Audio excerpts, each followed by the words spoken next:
Lovecraft Country, episódio 9 da primeira temporada, série original HBO, adaptada do livro de mesmo nome, né, Lovecraft Country, inspirada aí em várias obras da cultura pop, sobretudo em Lovecraft, HP Lovecraft. Só que trazendo para uma roupagem mais, digamos, de denúncia? Talvez. Esse nono episódio aborda aí o massacre de Tulsa, ocorrido em 1921 lá nos Estados Unidos, quando brancos resolveram destruir a então chamada Wall Street Negra, uma cidade próspera chamada de Greenwood e que foi alvo por mais de 18 horas de ataques à mão armada, explosões, saques e tudo que se entenda dentro da palavra massacre. Chegamos aqui a um episódio marcante dessa série, mas que ao mesmo tempo é um episódio que me deixou extremamente pensativo, de certa forma muito deprimido e quase sem conseguir executar esse texto aqui até o final. Mas, como de costume, para falar sobre esse episódio, temos que ter spoilers. Então só fica aqui quem viu a série, né, até agora, ou não tem problemas com detalhes sendo revelados. Peraí, rapidinho, antes de continuar, eu também preciso te pedir um negócio. Eu tô todo dia lá na Twitch, tô fazendo lives. Então, se você gosta do meu trabalho, se você gosta de me ver falando sobre cinema, mas também sobre outras coisas, sobre jogos, sobre séries, sobre, sei lá, notícias em geral, sobre qualquer coisa, eu tô lá na Twitch e acredito que você vai gostar todo dia, por volta de 10, 11 horas da noite por aí. É uma live longa para você curtir um pouco mais aqui da minha vida.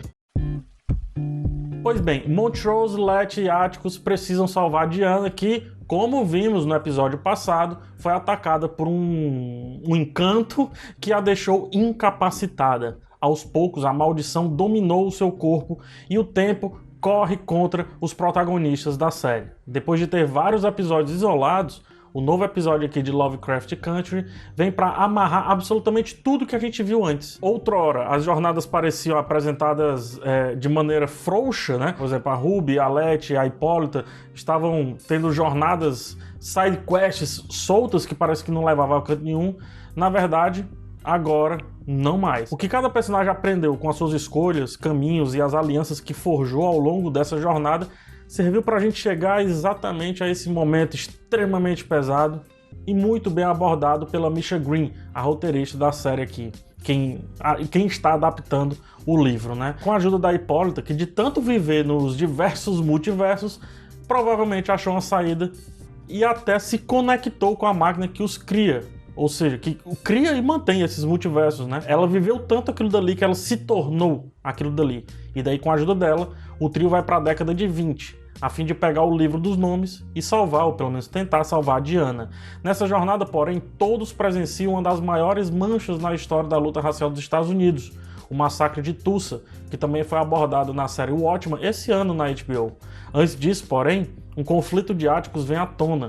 Montrose, ele fala que talvez o George seja o pai do Atticus, né? Seja o pai do Chick. E isso só afirma um negócio que eu venho falando há algum tempo, né? Todo episódio, o Atticus vai encontrando um pedaço seu. Ou seja, não é só a gente que vai descobrindo, o próprio Atticus, coitado, tem a sua vida, tem a sua jornada nessa espécie de autodescoberta. Uma autodescoberta enorme, daquelas que colocam em xeque a sua percepção do mundo e de todos que estão aí ao seu redor. No passado, temos mais uma vez uma série de 2020 abordando um paradoxo, no caso o paradoxo de Bootstrap. Eu vou deixar dois vídeos aqui na descrição, um meu e outro do Caio Gomes, que falam muito bem o que é o paradoxo de Bootstrap, mas basicamente é um paradoxo que impossibilita a viagem no tempo de existir, pois, explicado em miúdos, se a viagem no tempo fosse possível, ela já existiria e estaria acontecendo exatamente agora, nesse momento. E é precisamente isso que vemos na cena que Chick salva o seu pai e também alguns parentes, né? Tal como Jackie Robinson, o primeiro negro a jogar na principal liga americana de beisebol, o salvou no seu sonho. Ou seja, passado, presente e futuro já aconteceu na cabeça do Chick. Não é à toa que o seu sonho, lá no primeiro episódio, ele presencia de maneira alegórica e também fantástica a mesma coisa que vimos acontecer nesse episódio. Só que lá ele é ajudado pelo Jack Robinson e não é ele quem ajuda, né? Não é ele quem veste o manto do Jack Robinson.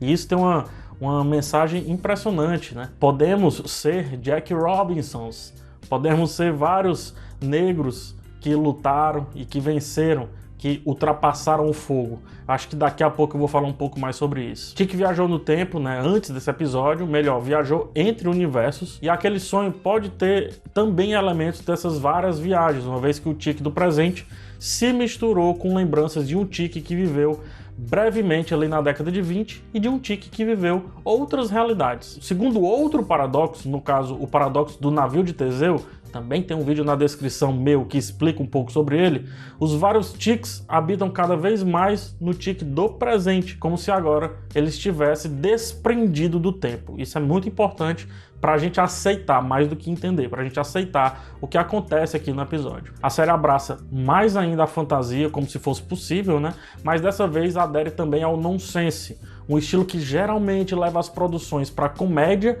ou para o sarcasmo, mas que aqui permite Lovecraft Country e a Misha Green, no caso a roteirista, ser absolutamente qualquer coisa. E nesse caso, foi e está sendo voz para ela, a criadora Misha Green, falar sobre negritude, desde a visão da mulher negra que quer ser ruiva, até os negros que de alguma forma conseguiram resistir no massacre de Tulsa. Perceba algo estranho, o Montrose fala que quem o salvou na verdade foi o Tiki, né? Mas só que a gente não sabe, nem ele sabe, quando que essa memória começou a existir, uma vez que nem mesmo o Montrose havia antes falado sobre ela. É como se ele estivesse vivendo a memória e descobrindo tudo ao mesmo tempo ali. É realmente passado, presente e futuro, tudo misturado. E é esse poder das possibilidades que faz Lovecraft Country ser semanalmente uma caixinha de surpresas. Uma espécie de Twilight Zone totalmente interligado, mesmo que essas ligações demorem vários episódios para aparecer. A mesma coisa também aconteceu com a Letty, que teve o seu sonho agora vivido, de fato. Ela sonhou uma vez com a casa pegando fogo, ela sonhou com o massacre, ela sonhou com a dor, e nesse episódio ela viveu cada uma dessas coisas. E em meio a um voice-over que cobra a força do negro, Letty consegue pegar o livro dos nomes e literalmente passa pelo fogo, se transforma no fogo. Ela não só vive aquilo dali, algo que vai mudá-la para sempre, com certeza. Como ela supera aquilo tudo, mesmo que seja apenas fisicamente, uma vez que mentalmente, com certeza, ela agora é outra coisa completamente diferente. A pergunta deixada é: onde está seu fogo? Onde está a sua luta? Onde está a sua vontade de mudar? Onde está o seu potencial se transformando em fato, em realidade? Onde que está o Silvio Almeida guardado dentro de você? Onde que está o Leandro Roque de Oliveira que habita dentro de você?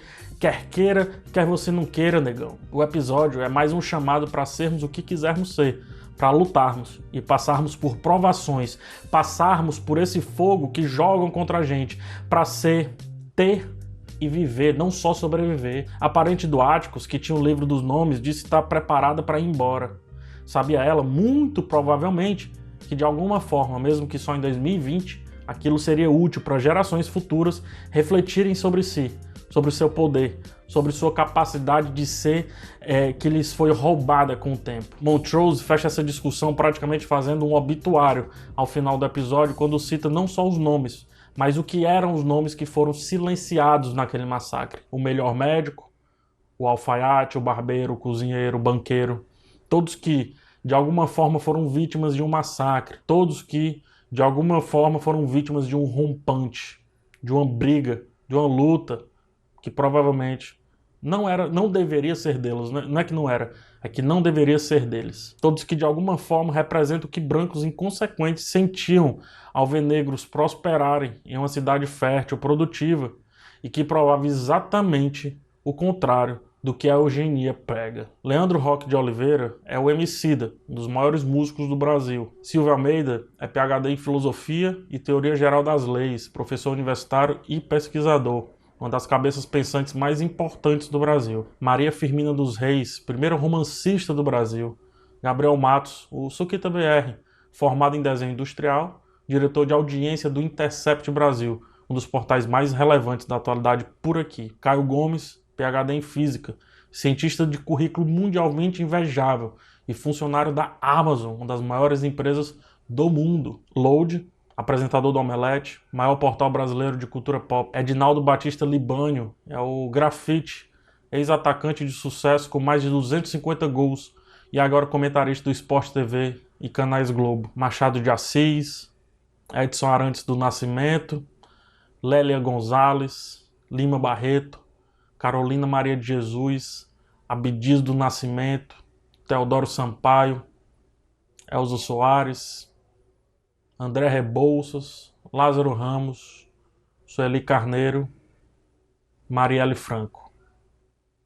Por esse último nome, eu pergunto para vocês se Lovecraft Country é uma série apenas americana. Eu pergunto para vocês, a partir desse último nome, se certas coisas só acontecem lá e não cá. Eu pergunto a vocês se desde 1920, na verdade muito mais, parou de existir o que muita gente diz que nem existiu.